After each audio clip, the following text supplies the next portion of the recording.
Hey everybody, Ryan here at eTrailer. Today on our 2018 Ram 2500, we're going to be showing you how to install the Firestone Ride-Rite air helper springs for the rear axle. But before we do that, why don't we check them out and make sure that there's something that's going to work for you. So before we get started here, what we like to do is just kind of a before and after. You know, that way we can kind of compare how the bags are going to affect our truck suspension and things like that. So what we're going to do first is just kind of get a baseline, and we're going to take a measurement of where our truck's ride height is at with the factory suspension and no weight in the bed of it. So here at the back of our truck, from the ground to the edge of our wheel well, looks like it's going to be right at 43 1/4 of an inch. Now here at the front of the truck, we'll take that same measurement, and from the ground to the edge of the wheel well, looks like we're going to be right at 40 1/4 of an inch. So I went ahead and loaded our truck down with some weight, and with the factory suspension here, we'll take that same measurement. Here at the back, looks like we're going to be right at 41 inches. And here at the front of our truck, again, from the ground to the edge of the wheel well, we're going to be at 40 3/4 of an inch. So more or less what's happening whenever we have some weight in the bed of our truck, the back end is squatting, which is forcing the front end to come up a little bit. And that's really going to affect a few different things. Just your overall performance and comfort whenever you're towing something is going to be decreased.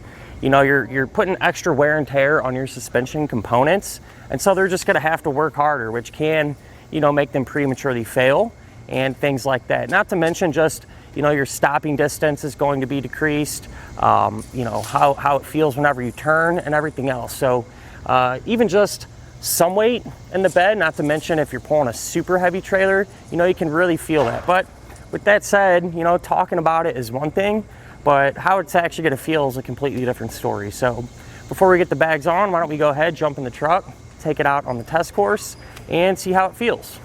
So here in the truck, we'll go for a spin, and before we even get started here, just sitting in it, I can actually feel that weight kind of squatting us back a little bit. Not a huge deal, but definitely not the most desirable ride, at least in my opinion. With that said, we'll go ahead and get going here. First thing we're going to do is hit some bumps. And as we go over the first few, what I like to do is just kind of get moving along, try to get that weight kind of really transferring in our suspension. And as we hit them, you know, I'm not going to lie, it's not terrible, but I do feel like there's room for improvement. You know, the suspension just feels a little soft, you know, not as responsive as you'd like it to be. And I mean, keep in mind too, this is a pretty heavy duty truck, and we don't have a ton of weight back there. So even just some weight, you know, affects that. So anything that's heavier, the symptoms here are going to be amplified. So definitely some room for improvement, at least over our bump section. So now what we're going to do is a little evasive maneuvering, and this is where I'm really curious. It seems like in the past, you know, these maneuvers make the truck get kind of off balance, if that makes sense. We get a lot of body roll. So I'm going to pick up some speed here and start to turn our wheel pretty sharp. And just like I thought, you can really feel that weight. You know, you can feel the truck kind of getting pushed to one side and a little slow to come back, you know, to center. So it takes a little more effort to kind of steer this thing and keep it planted and pointed where you want it to go. Now that we have our airbags installed, I put that same amount of weight in the bed of our truck, and we'll just take these measurements again. So here at the back, the ground to that wheel well, we're right at 43 inches. So it's about a 1/4 inch lower than what it was from the factory at no weight. But keep in mind, I only got about 25 pounds of air in the bags. So if you wanted to gain that 1/4 inch back, all we'd simply have to do is just put a couple more pounds in the bags back here. And here at the front, again, from the ground to the edge of our wheel well, that's right at 40 1/4 of an inch. So that's exactly where it was from the factory. And what that means is, you know, our truck is riding how it should, you know, how the factory intended it to be. So we should regain all those performance benefits that we had lost without the airbags. And, you know, the truck should just ride a whole lot better. But, you know, we're not going to know until we get out on the road and actually test it out. So why don't we go ahead, hop inside, and take it for a spin. So up in the truck, before we even take off, I can feel a difference already. You know, the truck feels flat like it should, so we're not kind of leaning way back here from that weight in the bed. So we're going to do the same tests that we did before, kind of get straightened out here and get going over these bumps. And just like before, I like to hit a few, really try to get that weight moving our truck around. And after these few, it actually feels a lot better. I was kind of skeptical on how much these would help on a heavy duty truck like this, but you can tell a difference actually. Ride's a little more firm, but the suspension feels a lot more responsive, you know, like it has a lot more travel. And so overall, kind of just feels like you know, when we're hitting those bumps, you know, it feels like the suspension isn't working nearly as hard, and we're not stressing it out. So that'll be good. So we'll go ahead, run through the slalom course again now, and kind of get through this clearing up ahead here and start to kind of make some sharp turns. And a lot better actually, much better. You can't hardly even feel the weight in there. Pretty much no body roll. I mean, a little bit, but way better than what it was. I feel like you could do this faster, and you know, the truck's going where you have the wheel pointed, and it really wasn't like that before when I was doing this. You know, it eventually go that way, but there's a delay there, and that's really not the case anymore. You know, it does what it's supposed to do, and you know, can give you a little extra confidence whenever you're towing down the road. So now that we felt how the airbags are formed, let's take a look at them here underneath the truck. And so this is how they're going to be set up once they're installed. And more or less what they're going to do is replace your factory type jounce bumper. Now, this is there from the factory more or less to prevent you know, your truck from bottoming out. And what the airbags are going to do is fill that void there. So from the top of your axle to the bottom of your frame rail. So more or less you're going to have a big cushion in here. And these are going to be adjustable from 5 to 100 psi, and that's going to be pretty convenient. You know, you can adjust them depending on your load. So if you have a light load, you might only need 10, 15 pounds in there. Heavier load, you know, you can go all the way up to 100. Typically, you don't really exceed 40 or 50 from my experience, but it's good to have it and not need it than the other way around. Now, the thing is with airbags, they are going to require some maintenance. Okay, so for example, these have to have a minimum of 5 psi in them at all times, and you know, they do potentially have you know, the potential to develop an air leak. So definitely something to keep in mind. You know, you're going to have to do a little bit of maintenance on these. To make that easier, you can use a compressor system. And a lot of those compressor systems will maintain the pressure in there for you every time you get in the truck. So it makes it easy, and you can make your adjustments on the fly as well. Compared to some of the other suspension type enhancements, like a Timbren, for example, you know, the bags have their positives and negatives. So what a Timbren would do would essentially just be a big jounce bumper. More or less, you know. The good thing about those is no maintenance. Once they're in here, they're kind of in there and they're doing the job. You kind of forget about them. Downside to the Timbrens, you know, you're not going to have the adjustability. So there's definitely, you know, some advantages and disadvantages there. I'm kind of partial towards the airbags, especially if I was towing a lot of different types of trailers. Just having that adjustability would really make a difference. The airbags are going to provide us with 5,000 pounds of load leveling support. Now keep in mind, that's just how much weight these can handle. That's not going to, you know, increase your truck's carrying capacity. And something I wanted to mention too is if these can work with gooseneck or fifth wheel type hitches. We got a lot of questions about that. And today we actually have the OEM prep package on our truck, and the airbags work just fine with it. With that said, you know, as far as aftermarket hitches go, you know, I can't speak for every single one of them, but just how the airbags are positioned and the location where it connects to the bottom of our frame, I could see, you know, a lot of the hitches working just fine. I really don't see why it would give you any issues there. But Again, you know, I can't speak for every hitch available. I'm just generally speaking. But other than that, you know, a suspension enhancement that can really make your ride a lot more comfortable and your driving experience that much better, you know, whenever you're pulling a trailer.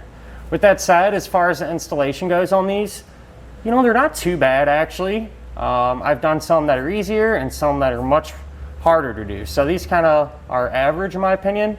So as long as you take your time, really shouldn't give you a whole lot of issues. Speaking of which, let's go ahead and put them on together now. To begin our installation, we're going to be underneath the back of our truck. And what I got set up here is just a pull jack. That way you can put some pressure on the frame and have it lift up. And what that's going to do is increase the space in between our frame rail and our rear axle. And I'm doing it this way because I'm on a drive-on lift, but for those of you at home, chances are good you're going to be on the ground. So to accomplish the same thing, you can simply jack up your vehicle from the frame rails, and that'll allow the axle to hang down and give you that space that you need here. With that said, you also want to just temporarily remove the spare tire. Just gives you a lot more room to work. And I've also pulled off our heat shield here over on this side. So pretty straightforward. There's going to be 5 10mm bolts. We're going to have 3 over here and 2 up here. Now what we need to do is remove our factory jounce bumper, and this is going to be held in place on each side with a 16mm head bolt. So we'll grab our socket and get it removed.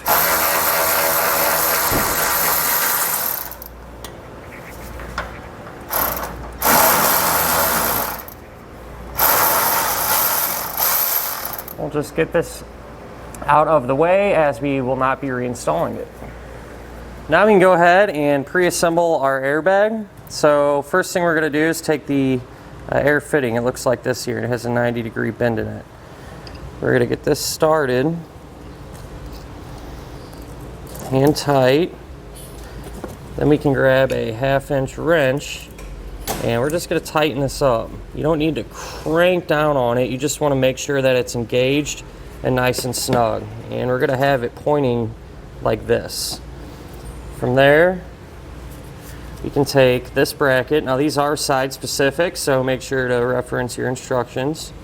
Make sure you have the right side. And that's just going to set up on there like so. We'll grab these hex nuts, get both of these started. Come back with a 14mm socket and snug them down.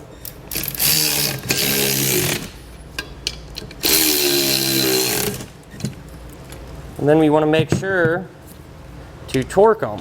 And you can find this specification in your instructions.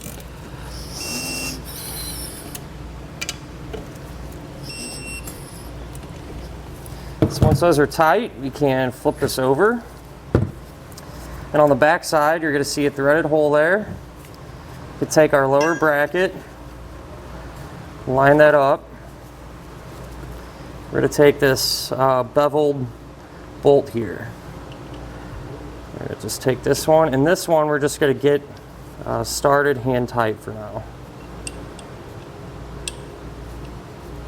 Back underneath the vehicle, we can take these brackets here, and these are going to bolt up where our factory jounce bumper once was. Now you have to orient these in a specific manner. You can see the holes are kind of offset. They're not in the dead center of the bracket. The hole that is closest to the edge, this one here, you want that to face towards the front of the truck. So I just wrote on it just so you know, I can keep everything straight. But with that said, we're going to hold this up and we're going to take these bolts here. They're going to have a 6mm Allen head opening. And I'm just going to get both these started hand tight. And once this bracket is up there, then we can come back and get everything tight.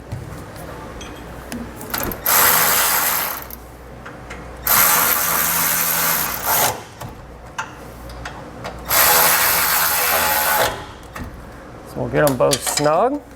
Once these are snug, come back and torque them down. And again, anything that we torque down with this kit, you can find those specs and the instructions.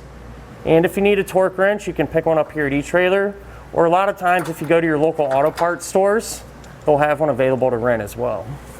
So I went ahead and just grabbed our airbag assembly and just kind of held it up in place. And what I noticed was the air fitting here, the way we had it pointed this way, it'd have been really hard to get our Airline set up on it. And so I just tightened it up a little more and bent it this way. Just kind of a reference, this is going to face towards the back of the truck. So this will be on the outside of our frame. This will be on the inside. And we're going to plug our Airline into it now because we ain't going to have a ton of room to work. So I simply unravel the Airline, cut it in half. And when you cut it, you want to make sure that you have a nice, clean, straight cut. So you want to avoid using a regular pair of snips. A lot of times that can pinch it. So you want to use a tubing cutter or even just a razor blade to make it nice and straight and clean.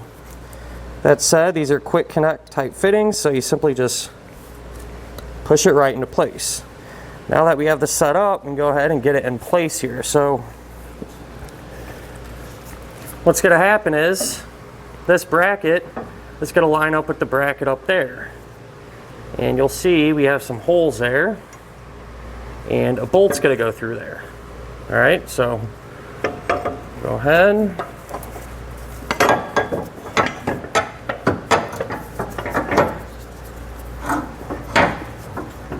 And get this roughly into position. So with this in position, we're going to take this bolt here, and from the inside out, that's going to slide through both the brackets. Make sure that it's going to clear the Airline. In our case, we have some space there, so nothing to worry about. And then I'm just going to take a hex nut and get this started on each side. The holes here closer towards the front of the truck, we're going to use that same exact setup. So I'll go ahead and take our nut and bolt and get that one going too. With those bolts in place and hand tight, we'll come back with a socket and a wrench and snug them down. And don't forget to come back and torque these bolts down. At this point, we can come back to the bottom bracket here, and we want to make sure that this is nice and straight. And the side that doesn't have any cutouts here, we want to face towards the back. And we're just going to mark our bag in relation to this bracket. So we'll take a paint marker, just make a reference line there. I usually like to do 2. And what we're going to do is keep those lined up. Then we can kind of tilt it up like this. And we're going to tighten up this bolt now. So I believe this is a 7/32 size Allen key. Let's go ahead and check it. It looks like it moved on us a little bit, so not a big deal. I'll loosen it up and do it a couple times until I get those marks where we need them to be. So once you have them lined up and tightened, at this point, we can come back and make sure to torque that bolt down.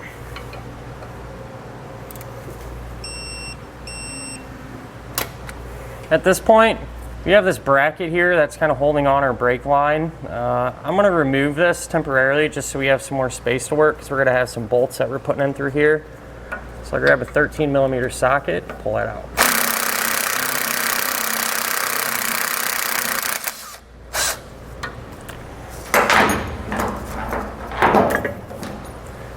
That gives us a little more space there. And now what we can do is take these long carriage bolts. There's going to be 2 square openings there on our bracket. We're going to be using the one here closest to the inside of our vehicle. So go ahead and drop that down. The other side of our bracket will be set up the same way. So I'll get this one over there as well. So here's where our carriage bolts drop through. We're going to take the axle strap bracket, put this over it. Of course, you want the beveled edge to face up towards the bottom of our axle tube there. And let's try to get these bolts through. We'll kind of hold that up. I'm going to take the hex nuts, get each side going. Then we'll come back and tighten and torque them. Now when you're tightening these up, you want to do it evenly. You know, run this one down for a second, run this one down, this one. It'll kind of pull it up nice and flush and make sure everything's, you know, squared up.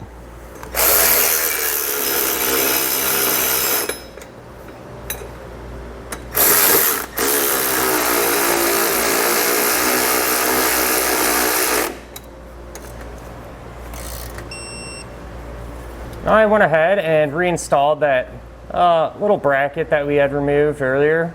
So I just screwed that in and then just used my thumb to kind of push up on it and give us a little extra clearance around that carriage bolt.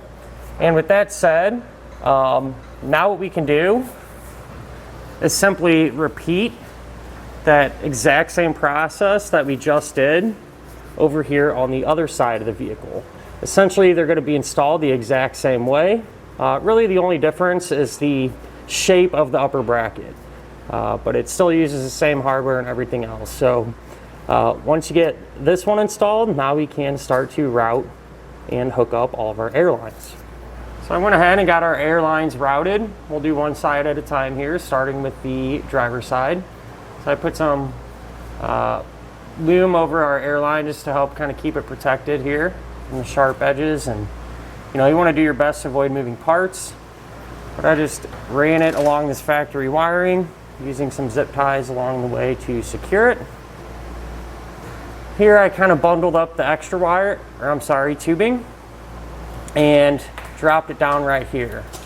And we're going to make sure this airline is cut nice and clean. We're going to take the inflation valve. It's going to get pressed onto it.